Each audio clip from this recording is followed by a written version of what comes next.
Visual ini kami samarkan lantaran mengandung unsur kekerasan. Dalam visual yang beredar di media sosial ini terlihat seorang anak perempuan menjadi korban perundungan yang dilakukan seorang remaja.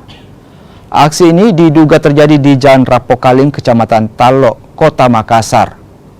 Polsek Talok yang menerima informasi langsung mengamankan ketiga pelaku untuk dimintai keterangan.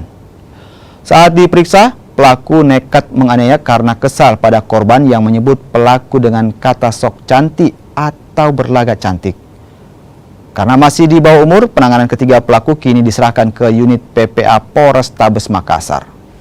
Betul, jadi di wilayah kami di Rapokaling Utara, viral itu bocah perempuan dibully oleh teman-temannya sebanyak 3 orang. Itu bagaimana kronologisnya? Kenapa sampai ada pembulian? Menurut informasi bahwa ketiga ini merasa diejek oleh korban sehingga langsung melakukan mencari korban tersebut lalu melakukan pembulian. Ada yang menjambak rambutnya, ada yang videokan, terus ada yang viralkan. Namun ketiga pelaku tersebut kami sudah amankan dan kami sudah kirim ke Polrestabes untuk dilakukan penyelidikan selanjutnya.